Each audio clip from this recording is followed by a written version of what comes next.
नमस्कार, BBT news में आपका स्वागत है। अध्यक्ष जी, आपने मुझे महामहिम राष्ट्रपति जी के अभिभाषण पर धन्यवाद प्रस्ताव में बोलने का अवसर प्रदान किया। माननीय अध्यक्ष जी, कल जिस प्रकार का भाषण विपक्ष के नेता ने किया, मैं समझता हूं इतना घटिया और तथ्यहीन भाषण मैंने अपने पूरे पिछले 5 साल में और वर्तमान में नहीं देखा। माननीय अध्यक्ष जी, बड़े दुख के साथ यह कहना पड़ रहा है और बड़े कष्ट के साथ यह कहना पड़ रहा है कि महामहिम राष्ट्रपति जी पर बहुत ही सीनियर लीडर कांग्रेस पार्टी की श्रीमती सोनिया गांधी जी ने बहुत ही अनर्गल टिप्पणी की, जिसकी निंदा की जाए उतनी कम है। एक आदिवासी महिला आज देश की महामहिम राष्ट्रपति है, उनके बारे में अनर्गल टिप्पणी करना। दूसरा, जो विकसित भारत का एक संकल्प देश के यशस्वी प्रधानमंत्री आदरणीय मोदी जी ने लिया है कि भाई 2047 तक भारत विकसित बने, और उसके लिए एक बुनियादी नींव, मजबूत नींव रखने का काम मोदी जी की सरकार ने किया है।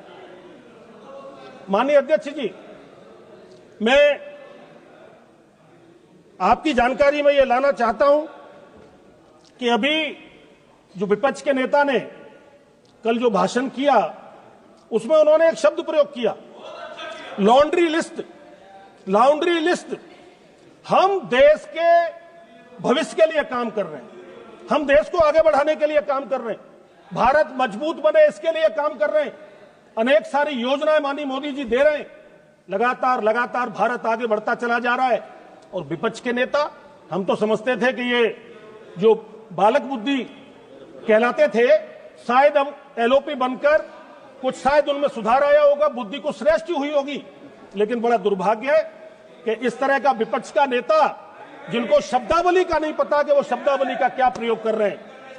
माननीय अध्यक्ष जी, एक नई स्क्रिप्ट, एक नए डायलॉग, नई प्रकार की प्लानिंग, अब पता नहीं वो बॉलीवुड का कोई डायरेक्टर था कि हॉलीवुड का कोई डायरेक्टर था, एक नई प्रकार की उन्होंने यहां डायलॉग्स डिलीवरी देने का काम किया। माननीय अध्यक्ष जी, मुझे किसी कांग्रेस के एक मेरे मित्र हैं, मैं उनका नाम बताना नहीं चाहूंगा क्योंकि कुछ संबंधों में गोपनीयता रखनी पड़ती है। उन्होंने कहा कि अब कुछ चुनौतियां घर से आने लग गई हैं, तो एक नई प्रकार की स्क्रिप्ट तैयार की है कि शायद उससे कुछ बात बन जाए और लोग मान लें कि नेताजी अब गंभीर हो गए। लेकिन पूरे देश की जनता ने देखा, नेताजी गंभीर नहीं हुए और अपनी सच्चाई, जो उनका नेचर है, जो उनके डीएनए में है, वो कल लोकसभा के सदन में उन्होंने बोलकर दिखाया। माननीय अध्यक्ष जी, 10 वर्ष बाद कांग्रेस पार्टी को विपक्ष के नेता का दायित्व मिला। एक संवैधानिक पद पर रहने वाले नेता ने जिस प्रकार की ओछी राजनीति करने का काम यहां किया, जिसकी जितनी निंदा की जाए उतना कम है। माननीय अध्यक्ष जी, भारत की बदनामी का जैसे करने का लगातार कॉन्टैक्ट राहुल गांधी और कांग्रेस पार्टी ने ले लिया है। विदेश में जाएंगे तो विदेश में भारत को बदनाम करने की बात करेंगे, और संसद के अंदर बोलेंगे तो संसद के अंदर भी केवल भारत की बदनामी दुनिया में जाए, यह काम करने का काम कांग्रेस पार्टी कर रही है। माननीय अध्यक्ष जी, विदेश नीति के बारे में मुझे लगता है उनको पूरी जानकारी नहीं है। जितना पढ़ा दिया जाता है उतना वो बोल देते हैं। हमारे विदेश मंत्री जी अमेरिका गए, किस किस काम के लिए गए, देश के लिए जाना होता है, कई बार जाना होता है, उसको भी उन्होंने एक अलग प्रकार से जोड़ने का काम किया कि जिससे देश की बदनामी पूरी दुनिया में हो। माननीय अध्यक्ष जी, अभी उन्होंने 2024 के जो चुनाव हुए उन पर विदेश में टिप्पणी की अपनी प्रेस कॉन्फ्रेंस में कि ये जो चुनाव थे, ये चुनाव स्वतंत्र नहीं थे, ये कंट्रोल्ड थे, किसी के द्वारा संचालित थे। माननीय अध्यक्ष जी, आज 99 लोग कांग्रेस पार्टी के जीत के आए, चुनाव आयोग के ऊपर ये आरोप करते हैं, विदेश में जाके बदनामी करते हैं और यहां पर सदन में रहकर भी ये चुनाव आयोग से लेकर सरकार के ऊपर अनर्गल टिप्पणी करने का काम करते हैं। ये राहुल गांधी, अभी हम तो सोचते थे कि विपक्ष के नेता बनके कुछ बुद्धि श्रेष्ठ हुई होगी, लेकिन अभी बालक बुद्धि से ऊपर नहीं आ पा रहे। ये पूरे देश की जनता जान रही है। माननीय अध्यक्ष जी, भारत की बदनामी पूरी दुनिया में कराना, जितनी इनकी निंदा की जाए उतना कम है। अभी कल आपने देखा, पूरे देश की जनता देख रही थी, चीन चीन China China China China China 34 बार, 34 टाइम्स राहुल गांधी ने, कांग्रेस पार्टी के जिम्मेदार संवैधानिक पद पर बैठने वाले एलओपी ने चाइना का नाम लिया। चाइना के से क्या रिश्ता है आपका ऐसा? क्या नजदीकियां हैं आपकी ऐसी? मैं आपके माध्यम से एक जानकारी चाहता हूं, देश की जनता भी चाहती है कि चाइना में कितनी बार श्रीमती सोनिया गांधी जी का जाना हुआ। 2014 से अब तक कितनी बार कांग्रेस के नेता राहुल गांधी गए? क्या वो सरकार से अनुमति लेके गए? क्या वो देश के लिए कुछ करने गए? ये स्पष्ट मैं चाहता हूं कि पूरे देश की जनता को यह जानकारी मिलनी चाहिए कि बार बार चाइना चाइना चाइना जाने का जो काम इन्होंने किया, उसके बारे में सभा पटल पे भी आया जाए और देश को भी बताया जाए। देश को जानने का हक है कि बार बार चाइना चाइना चाइना करने वाले लोग, इनके बारे में पूरी सच्चाई, मैं सच्ची बोल रहा हूं। माननीय अध्यक्ष जी, इन्होंने चाइना चाइना की जो ब्रांडिंग की है, अलग अलग प्रकार की बातें यहां बनाई हैं। मैं आपके माध्यम से मैं बताना चाहता हूं कि ये जो बोलते हैं कि भाई माननीय प्रधानमंत्री जी पर टिप्पणी की, कि माननीय प्रधानमंत्री जी और सेना के बीच में कोई मतभेद थे, इससे ज्यादा छोटी बात कोई हो नहीं सकती। ये रक्षा क्षेत्र का मामला है। माननीय अध्यक्ष जी, चाइना में आज जो चाइना जहां खड़ा है, जो कह रहे हैं कि हमसे 10 साल आगे है, उसका कारण क्या था? रक्षा क्षेत्र में हम कमजोर क्यों हुए? ये थी कांग्रेस पार्टी की नीतियां। 1962 में जब अमेरिका और सोवियत संघ ये दोनों तैयार थे भारत को स्थायी सदस्यता देने के लिए राष्ट्रीय परिषद की, तो नेहरू जी ने उसको स्वीकार नहीं किया और चाइना के पक्ष में जाके खड़े हो गए। इसलिए चाइना इतना मजबूत हो गया और हम इतने पीछे पिछड़ गए। माननीय अध्यक्ष जी, चाइना का युद्ध 1962 का जब हुआ, हमारे पास आधुनिक हथियार नहीं थे, हम आधुनिक तकनीक से लैस भी नहीं थे। वो एक बड़ा कारण था, क्योंकि चाइना को मजबूत करने का काम अगर किसी ने किया तो तत्कालीन प्रधानमंत्री देश के नेहरू जी ने किया। इसके कारण से चाइना चाइना करते हैं।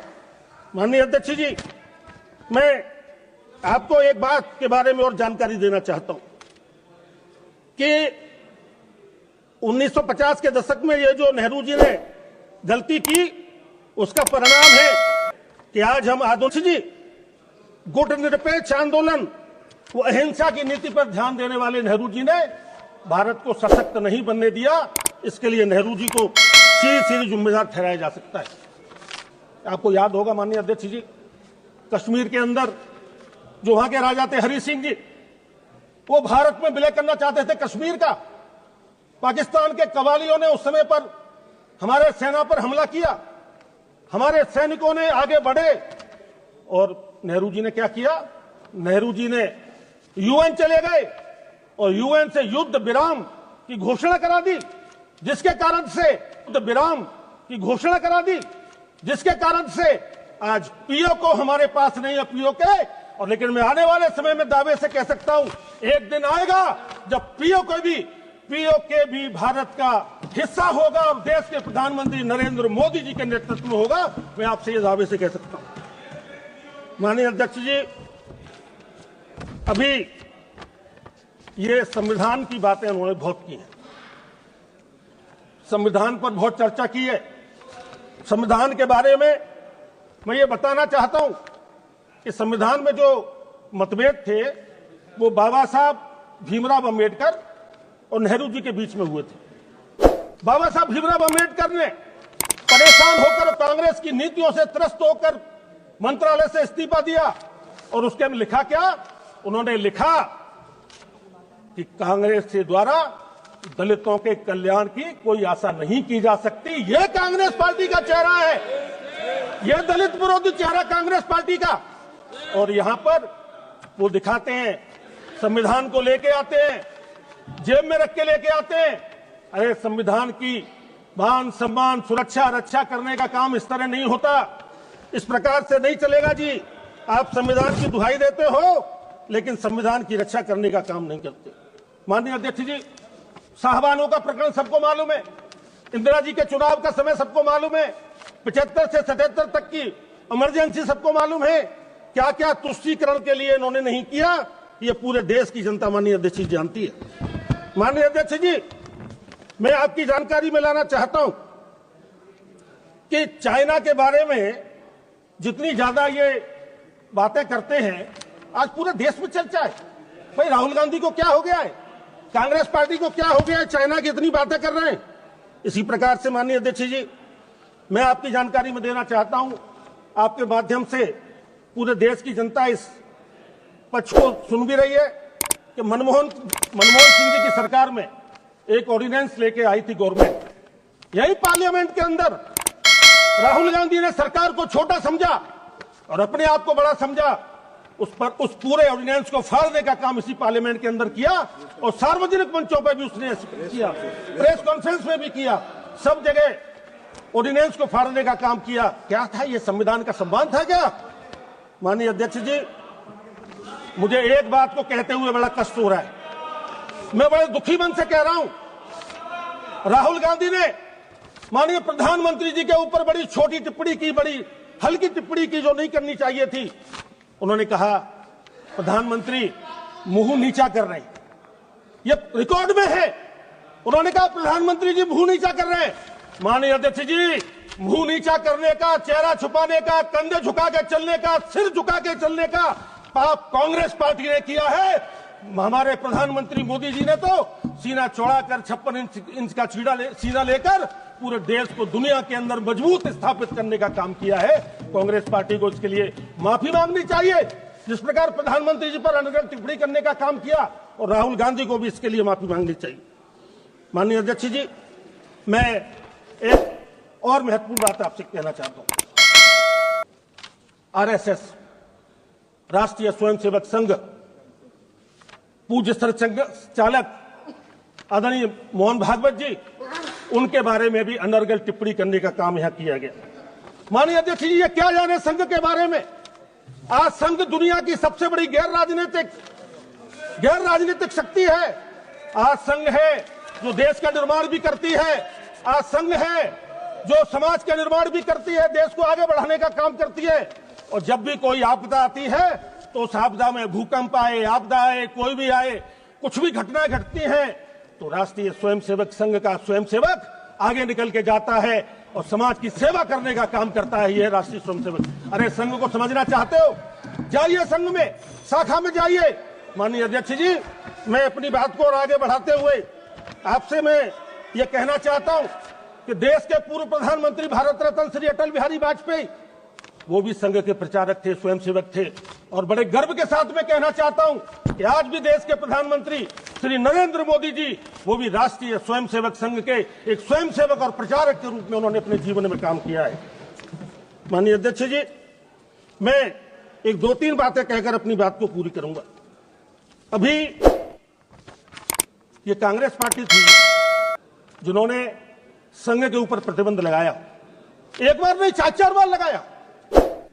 देश की आजादी के समय भी, उसके बाद भी, और बाद में जब बाबरी का विध्वंस हुआ तो उस समय भी संघ को प्रतिबंधित किया गया। लेकिन माननीय अध्यक्ष जी, ये मैं गर्व के साथ कह सकता हूं, मैं भी एक संघ का स्वयंसेवक हूं, गर्व के साथ कह सकता हूं, संघ पर जब जब प्रतिबंध लगाया गया है, संघ उतनी ही मजबूती से आगे चढ़ के आया है, आगे बढ़ के आया है। माननीय अध्यक्ष जी, मैं देश के प्रधानमंत्री आदरणीय श्री नरेंद्र मोदी जी को मैं हृदय से धन्यवाद देना चाहता हूं कि उन्होंने जुलाई 2024 में कर्मचारियों के लिए, जो चाहे सरकारी कर्मचारी हैं, वो संघ की शाखा में जा सकते हैं। ये ऐतिहासिक निर्णय करने का काम हमारे मोदी जी की सरकार ने करके किया है। इससे बड़ा काम मैं समझता हूं कोई नहीं हो सकता था। माननीय अध्यक्ष जी, मैं एक बात को पूरी करके अपनी बात को मैं खत्म करूंगा, पूरा करूंगा। महाकुंभ की चर्चा राज्यसभा में भी हो रही है, महाकुंभ की चर्चा लोकसभा के पटल पे भी हो रही है। महाकुंभ की दिव्यता और भव्यता के साथ साथ चल रहा है। मौनी अमावस्या, बसंत पंचमी के अवसर पर गंगा यमुना सरस्वती की दिव्य संगम, दिव्य धाराओं के पवित्र अमृत स्नान का पुण्य हमारे साधु संतों के साथ पूरे देश की जनता प्राप्त कर रही है। भारत की कालजयी, मृत्युजयी, सनातन वैदिक संस्कृति और आध्यात्मिक प्रतिमानों की श्रेष्ठ अभिव्यक्ति महाकुंभ है। माननीय अध्यक्ष जी, सनातन संस्कृति और धर्म की रक्षा का शुभ संकल्प है। हाँ, दुर्भाग्यपूर्ण है एक घटना वहां घटी, निश्चित रूप से दुर्भाग्यपूर्ण है। हम उन सब परिवारों के प्रति शोक संवेदना व्यक्त करते हैं। उत्तर प्रदेश की सरकारों ने प्रति परिवार के लिए 25-25 लाख रुपए की उनको आर्थिक सहायता देने के भी काम किया है। लेकिन यही नहीं माननीय अध्यक्ष जी, मैं बस 1 मिनट में अपनी बात पूरी कर रहा हूं।